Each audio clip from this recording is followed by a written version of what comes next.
Baiklah, saya Faradita Putri akan melanjutkan presentasi dari Rahmadayanti. Selanjutnya itu ada current value accounting dan income statement. Di sini kami juga dapat mempertimbangkan akuntansi nilai saat ini dari sudut pandang pengakuan pendapatan.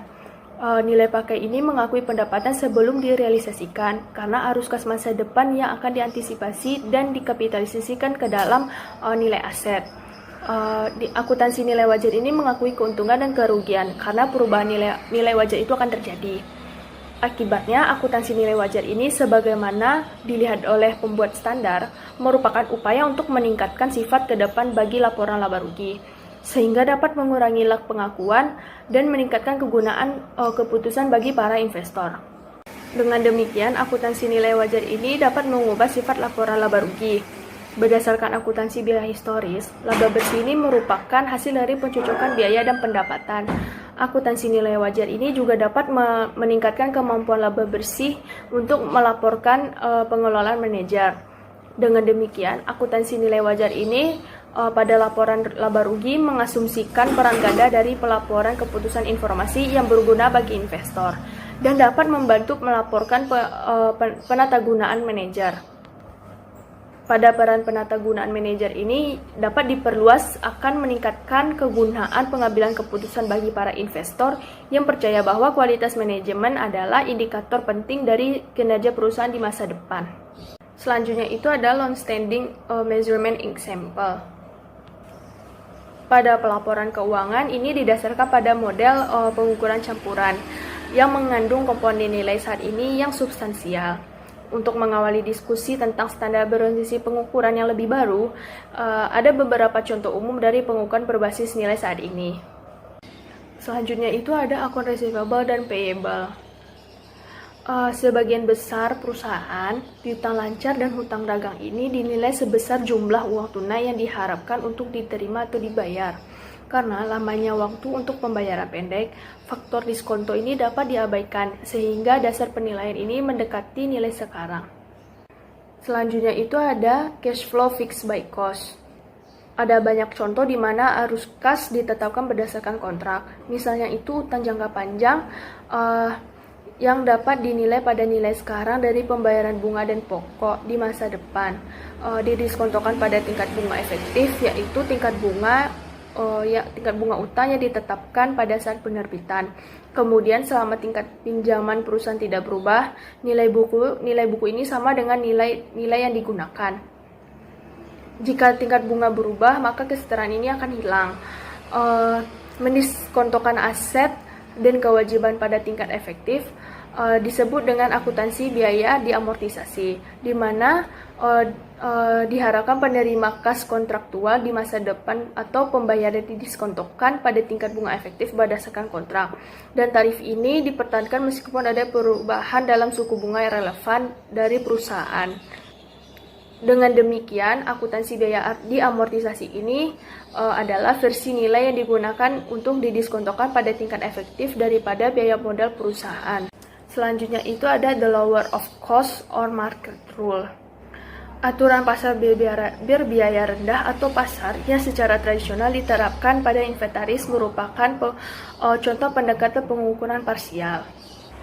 Di bawah IAS, ketika nilai realisasi bersih persediaan diturun di bawah biaya, maka dituliskan ke nilai yang lebih rendah.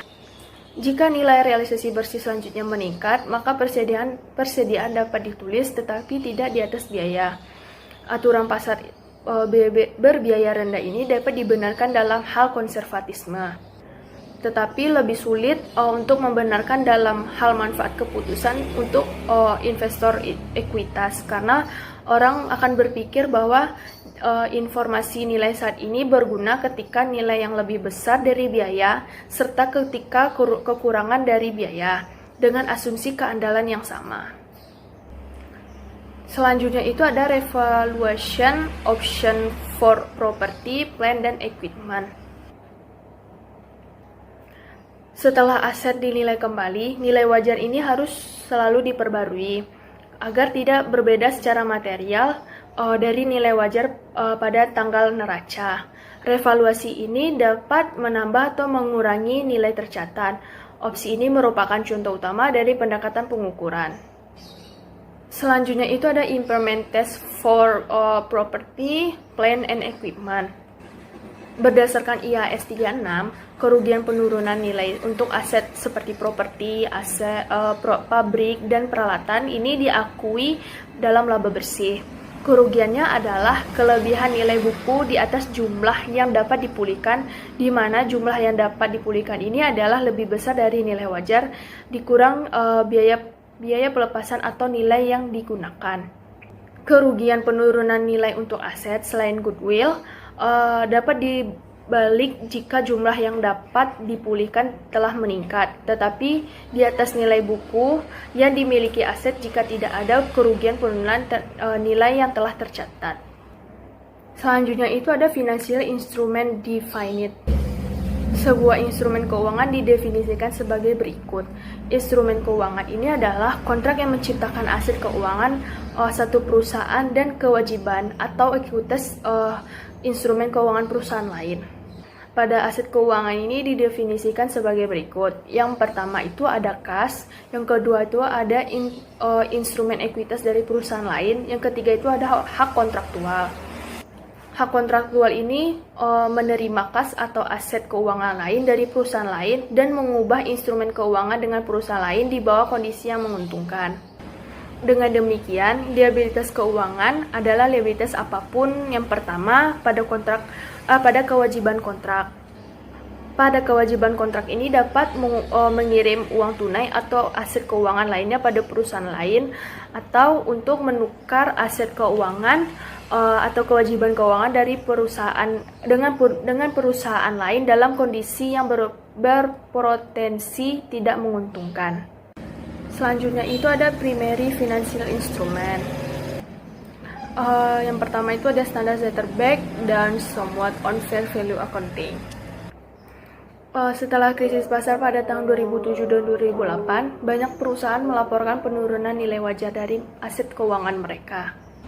Karena penilaian didasarkan pada nilai pasar yang mengakibatkan penetapan harga likuiditas jelas sangat rendah dan penurunannya sangat besar. Karena spread pada credit default swap ini sangat luas, upaya untuk menyimpulkan nilai pasar berdasarkan biaya asuransi juga menghasilkan penilaian yang rendah. Dalam menghadapi beberapa kesulitan ini, pada saat krisis pasar, penentuan standar memperkenalkan beberapa modifikasi pada tahun 2008. Yang pertama itu ada IASB dan FASB ini mengeluarkan panduan serupa tentang cara menentukan nilai wajar ketika pasar tidak aktif atau tidak baik. Pedomannya adalah bahwa ketika nilai pasar tidak ada dan tidak dapat disimpulkan secara andal dari nilai barang serupa, perusahaan dapat menentukan nilai wajar dengan menggunakan asumsi mereka sendiri tentang arus kas masa depan dan dari aset dan liabilitas yang didiskontokan pada tingkat bunga yang disesuaikan dengan risiko. Yang kedua, ada FASB juga melemahkan aturan yang mengharuskan surat utang dan ekuitas tertentu untuk dituliskan ke nilai wajar dengan kerugian, termasuk dalam laba bersih. Write-down seperti itu tidak diperlukan jika penurunan nilainya dirasakan sementara dan ada kemungkinan yang masuk akal bahwa perusahaan akan memegang aset sampai penurunan sementara nilainya berakhir. Selanjutnya itu ada longer run change to fair value accounting. Berdasarkan standar ini, aset dan liabilitas keuangan dicatat pada nilai wajar pada saat akuisisi.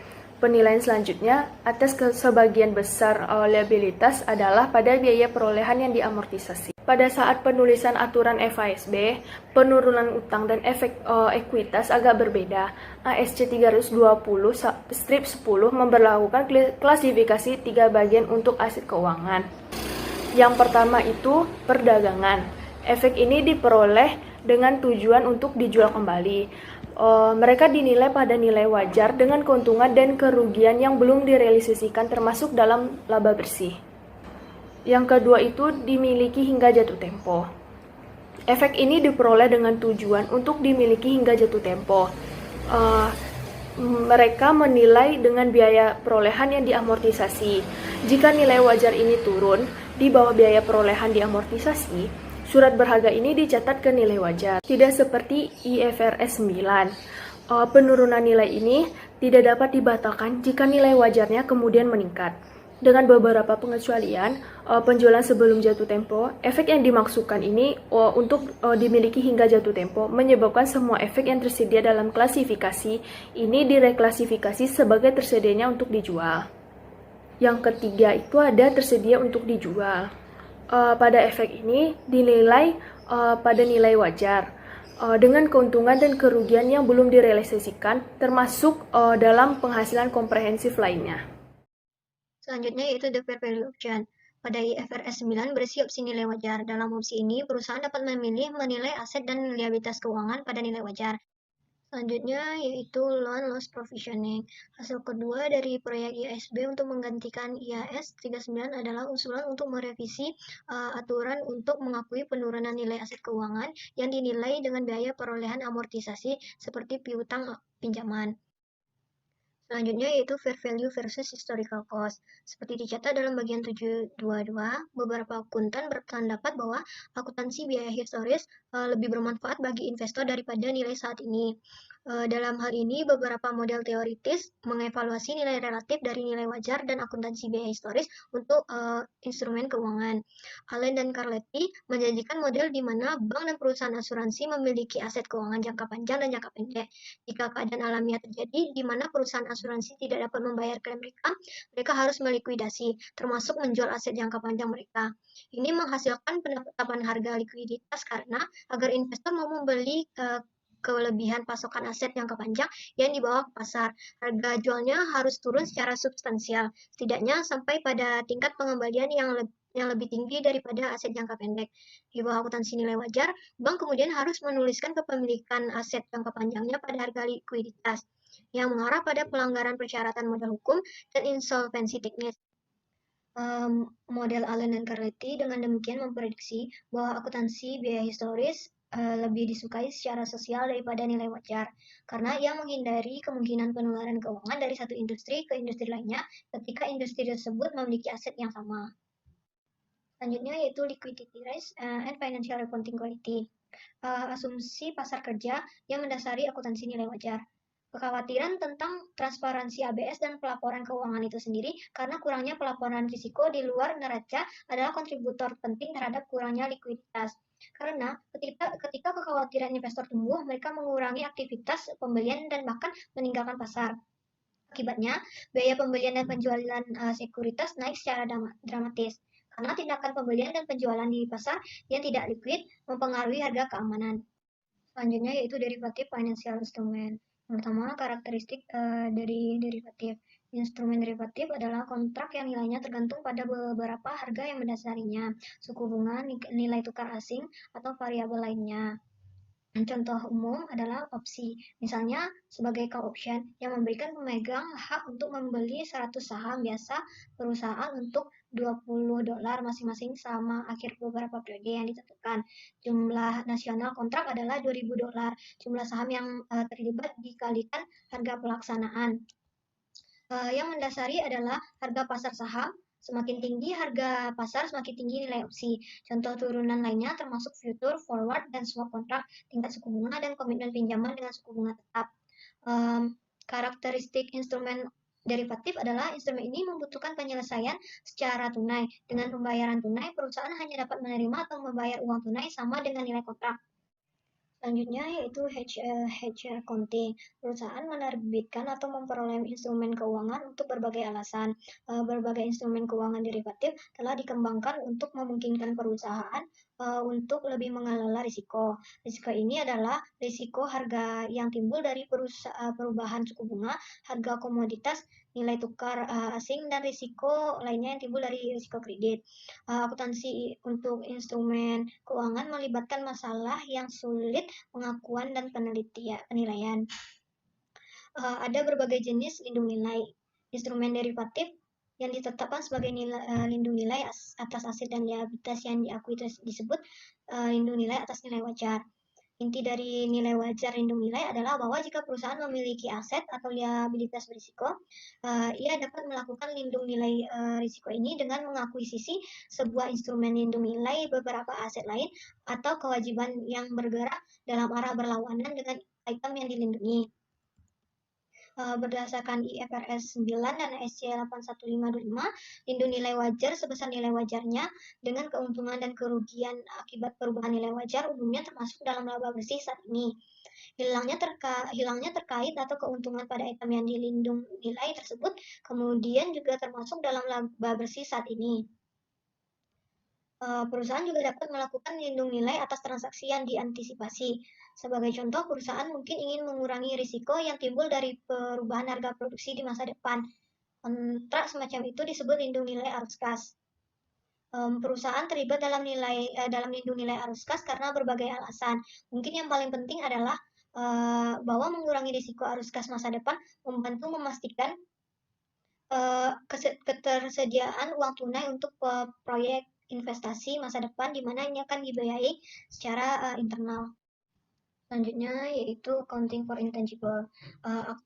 Aktiva tak berwujud adalah aset modal yang tidak memiliki substansi fisik seperti paten, merek dagang, waralaba, tenaga kerja yang baik, lokasi, restrukturisasi, teknologi informasi, nama situs internet, dan goodwill.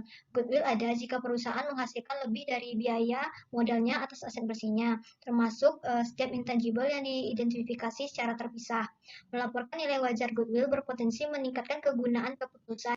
Selanjutnya itu accounting for purchase goodwill. Ketika suatu perusahaan mengakuisisi yang lain dalam kombinasi bisnis, metode pembelian akuntansi untuk transaksi mengisyaratkan bahwa aset tidak berwujud dan dapat diidentifikasi dan kewajiban perusahaan yang diakuisisi umumnya dinilai pada nilai wajar untuk laporan keuangan. Selanjutnya, self-developed goodwill. Tidak seperti goodwill yang dibeli, tidak ada transaksi yang dapat diidentifikasi untuk menentukan biaya goodwill yang dikembangkan sendiri. Akibatnya, biaya yang dapat menciptakan goodwill seperti R&D sebagian besar dihapuskan pada saat terjadi. Goodwill yang dihasilkan secara internal muncul sebagai pendapatan abnormal dalam laporan laba rugi berikutnya. Namun, proporsi return saham yang abnormal dijelaskan oleh laba bersih rendah dapat menurun dari waktu ke waktu, diuraikan oleh Lev and Zarwin. Selanjutnya, the clean surplus model revisited. Pendekatan lain untuk menilai goodwill yang dikembangkan sendiri adalah dengan menggunakan model surplus bersih yang dibahas dalam bagian 6.10. Perhitungan goodwill surplus bersih mungkin juga dapat berfungsi sebagai uji penurunan nilai untuk goodwill yang dibeli. Yaitu reporting on risk. Yang pertama, beta risk. Beta risk adalah satu-satunya ukuran risiko spesifik perusahaan untuk portofolio diversifikasi investor yang rasional ini. Cara biasa untuk memperkirakan beta risk adalah dengan cara analisis regresi didasarkan pada model pasar. Beta tunduk pada risiko estimasi, terutama jika beta tidak stasioner. Informasi laporan keuangan dapat membantu di sini. Selanjutnya, stock market reaction to other risk. Banyak pengungkapan tambahan yang diisyaratkan oleh IFRS 7 dan standar FASB terkait risiko. Pengungkapan ini mencakup informasi tambahan tentang paparan risiko pasar, likuiditas, dan kredit, tentang kebijakan manajemen risiko perusahaan. Reaksi yang ada berkaitan dengan risiko suku bunga dari lembaga keuangan. Perusahaan tersebut aset keuangan kewajiban terdiri sebagian besar nilai buku, dan itu adalah untuk aset dan kewajiban keuangan yang banyak standar pengungkapan terkait risiko berhubungan. Sehubungan dengan derivatif yang ditetapkan sebagai lindung nilai berdasarkan PSAK 133, penulis melaporkan hubungan negatif yang lebih besar secara signifikan antara tingkat lindung nilai dan suku bunga yang dibayarkan oleh bank pada obligasi mereka pasca SFAS 133 relatif terhadap SFAS 133. Selanjutnya, measurement approach to risk reporting. Pengungkapan dibahas dalam sebagian sebelumnya, terutama berorientasi pada risiko kualitatif. Pengungkapan mereka melibatkan komunikasi informasi untuk membantu investor untuk membuat evaluasi risiko mereka sendiri. Ada dua teknik pengukuran kuantitatif. Yang pertama adalah analisis sensitivitas, menunjukkan dampak pada pendapatan, arus kas, atau nilai wajar instrumen keuangan yang dihasilkan dari perubahan risiko harga, yaitu risiko yang timbul dari kemungkinan perubahan harga komoditas yang relevan, suku bunga, dan nilai tukar mata uang asing. Sedangkan yang kedua adalah nilai risiko, yaitu kerugian dalam pendapatan, arus kas, atau nilai wajar yang dihasilkan dari perubahan harga di masa depan yang cukup besar sehingga mereka memiliki probabilitas yang rendah